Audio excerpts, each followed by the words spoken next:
सामाजिक नेता बनाम जाति नेता के इस श्रृंखला में आज मैं आपसे बात करूंगा हिंदू, हिंदुत्ववादी और हिंदू राष्ट्र के बारे में।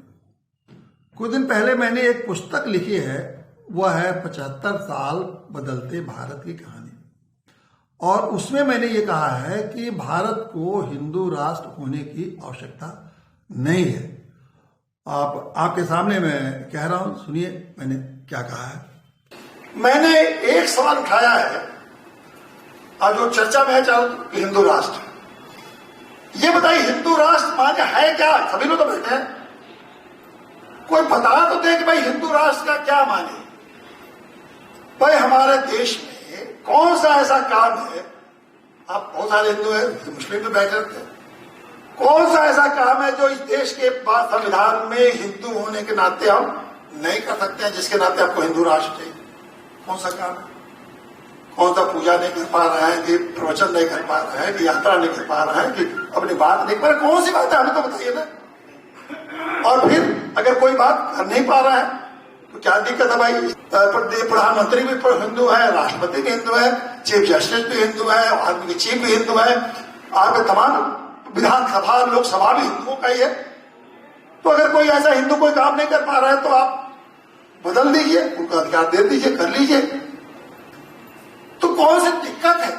तो फिर इसलिए क्यों आप आने वाली पीढ़ियों को भ्रमित कर रहे हैं कि आपका भविष्य हिंदू राष्ट्र बनेगा, उसमें निहित है? क्यों उसको भ्रमित कर रहे हैं भाई? जब हिंदू राष्ट्र कुछ होना नहीं है तो आने वाली पीढ़ियों को भ्रमित क्यों कर रहे हैं? इस पुस्तक में मैंने कांग्रेस के बारे में भी एक महत्वपूर्ण बात कही है, और वो ये है कि कांग्रेस को अपने विचारधारा में परिवर्तन लाना पड़ेगा, अन्यथा कांग्रेस मुक्त भारत बन जाएगा। और मैं नहीं चाहता कि कांग्रेस मुक्त भारत बने, क्योंकि कांग्रेस पार्टी ऐसी है, उसको देश भर में लोग जानते हैं, उसे एक वैकल्पिक पार्टी के रूप में भारत में अपना स्थान बनाए रखना चाहिए। लेकिन उस विचारधारा में वो जो बदलाव लाने की जरूरत है वो ये है कि कांग्रेस पार्टी जो सेकुलरिज्म के नाम पर मुस्लिमवाद चलाती है उसको त्याग करें, पहली बात। दूसरी बात यह है कि कांग्रेस पार्टी को चाहिए कि वो बहुसंख्यकों के साथ खड़ा हो और गारंटी दे अल्पसंख्यकों को कि उनके संवैधानिक अधिकारों की वो रक्षा करे। और तीसरी बात जो महत्वपूर्ण ये है कि वो हिंदू राष्ट्रवाद से भिन्न भारतीयता की बात करे। मुझे खुशी है कि राहुल गांधी ने अभी 2 दिन पहले राजस्थान में एक रैली में इस बात को उठाया और कहा, और बड़ी स्पष्टता से कहा कि भारत हिंदुओं का देश है और मैं हिंदू हूं। तो इस तरह से उन्होंने ये बात तो बिल्कुल स्पष्ट प्रदर्शित कर दिया कि वो बहुसंख्यक हिंदुओं के साथ है, मतलब बहुसंख्यकों भारत के बहुसंख्यकों के साथ है। ठीक है, बहुत अच्छी बात है, बहुत बड़ा बदलाव है, और इसमें मैं समझता हूं कि देश के लोग इसको अनुभव भी कर रहे थे कि ऐसा होना चाहिए था, राहुल गांधी की तरफ से ऐसी बात कही जानी चाहिए था। तो एक बदलाव है कांग्रेस में, और मैं इसका ऐसे बदलाव का स्वागत करता। लेकिन देखिए राहुल गांधी जी ने क्या कहा, उसको सुनिए। कि 2 जीवों की एक आत्मा नहीं हो सकती। क्या 2 जीवों की एक आत्मा हो सकती है? नहीं हो सकती। वैसे ही 2 शब्दों का एक मतलब नहीं हो सकता।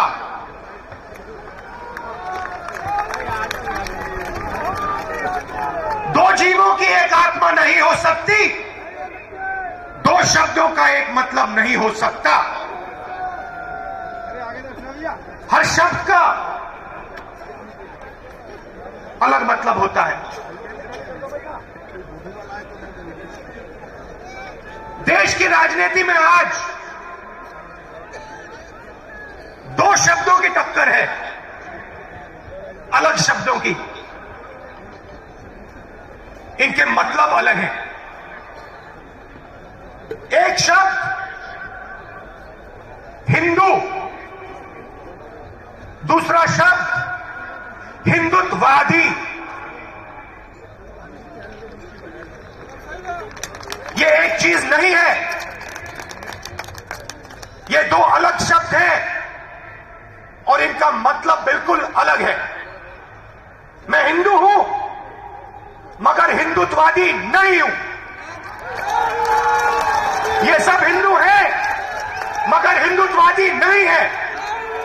और आज मैं आपको हिंदू शब्द और हिंदुत्ववादी शब्द के बीच में फर्क बताना चाहता हूं। भाइयों और बहनों, महात्मा गांधी हिंदू, सही बोला? महात्मा गांधी हिंदू,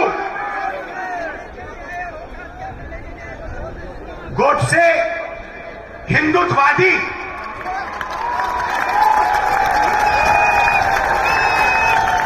फर्क क्या होता है? फर्क मैं आपको बताता हूं। चाहे कुछ भी हो जाए, हिंदू सत्य को ढूंढता है,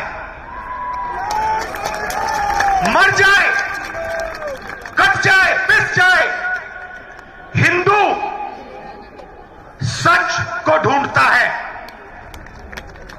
उसका रास्ता सत्याग्रह। पूरी जिंदगी वो सच को ढूंढने में निकाल देता है।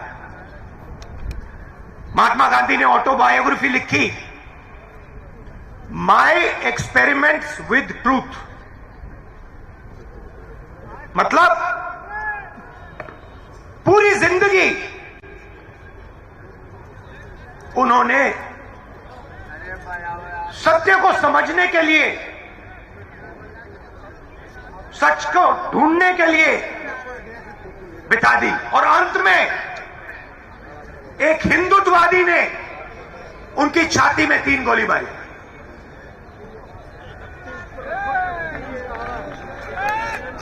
भाइयों बहनों, हिंदुत्ववादी अपनी पूरी जिंदगी सत्ता को खोजने में डाल देता है, लगा देता है। उसको सत्य से कुछ लेना देना नहीं, उसे सिर्फ सत्ता चाहिए और सत्ता के लिए वो कुछ भी कर डालेगा। किसी को मार देगा, कुछ भी बोल देगा, जला देगा, काट देगा, पीट देगा, मार देगा, उसे सत्ता चाहिए। उसका रास्ता सत्याग्रह नहीं, उसका रास्ता सत्याग्रह है।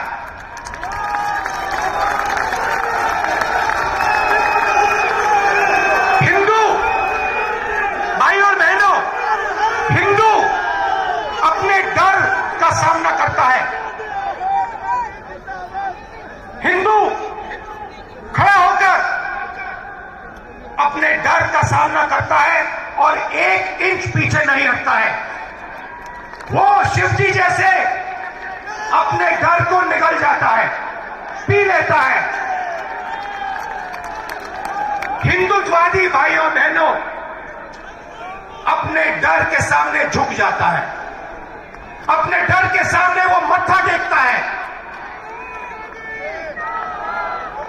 हिंदुत्ववादी को उसका डर डुबा देता है और इस डर से उसके दिल में नफरत पैदा होती है। डर से नफरत पैदा होती है, गुस्सा आता है, क्रोध आता है।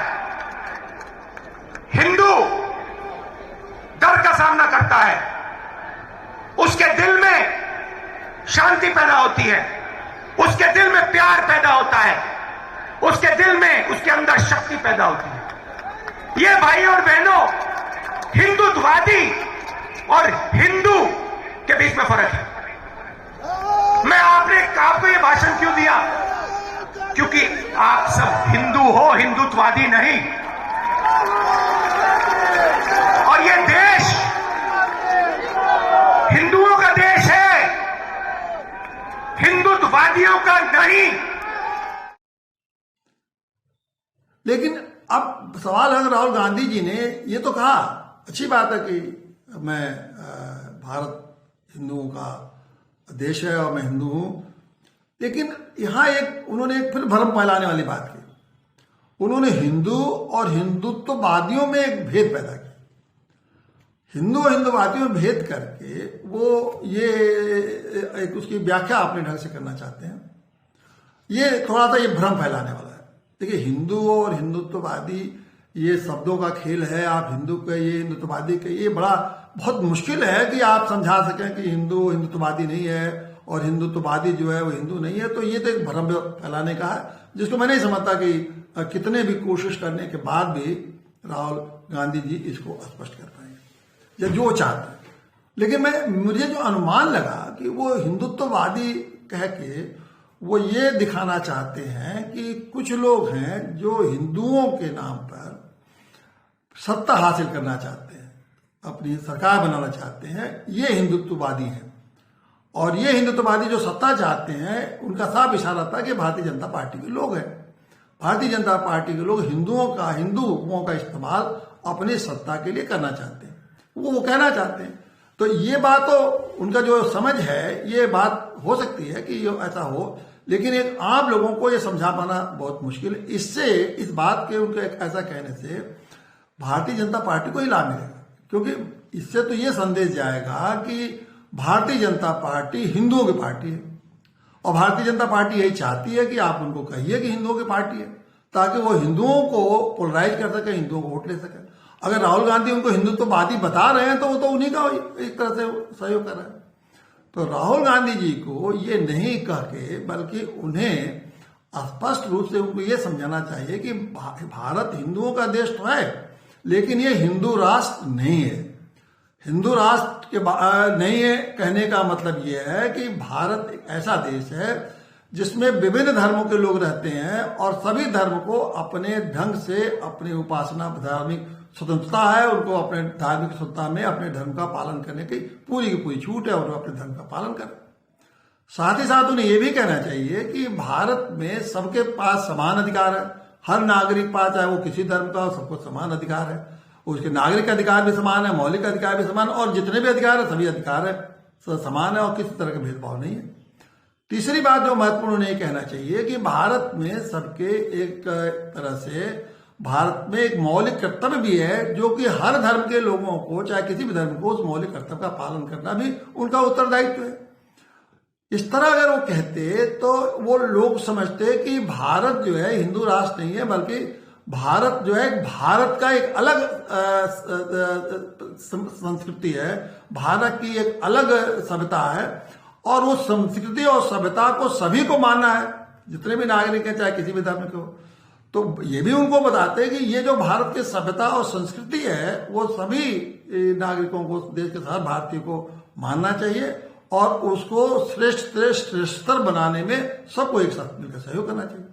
तो राहुल गांधी जी अगर एक तरह स्पष्ट रूप से बोल देते हैं कि हिंदुओं का देश है और लेकिन हिंदू राष्ट्र नहीं है, ये भारतीय है, यहाँ भारतीयता चलती है और भारत के हर नागरिक के, भारत में रहने वाले इस देश में हर नागरिक को कर्तव्य है कि भारत के सभ्यता और संस्कृति को आगे बढ़ाएं, तो इस विचारधारा को मानने वाले सारे लोग भारतीय जितने हैं वो राहुल गांधी के साथ खड़े होते और राहुल गांधी का समर्थन करते, उनकी जो विचारधारा है उसको मजबूती मिलती है और उस विचारधारा से वो आगे बढ़ते।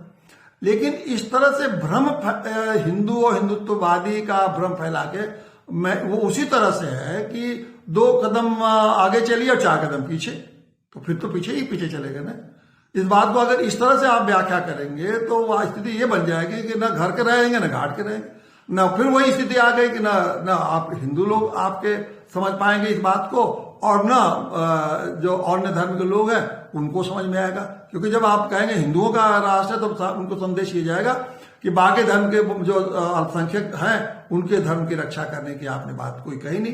तो खुल के कहिए ना कि हम बहुसंख्यक के साथ भले खड़े हैं लेकिन अल्पसंख्यकों के सारे संवैधानिक अधिकारों की रक्षा करेंगे, और इस तरह उनको व्याख्या करके समझाइए, ये बात उनके समझ में आ जाएगी। लेकिन हिंदू और हिंदुत्ववादी कह के मैं नहीं समझता कि इससे लोगों को अस्पष्टता होगी। तो इसलिए मैं कहता हूं कि कांग्रेस को चाहिए कि अपनी इस विचारधारा को बिल्कुल स्पष्ट करके और अपनी बात को कहे और किसी को कोई आपत्ति नहीं होगी।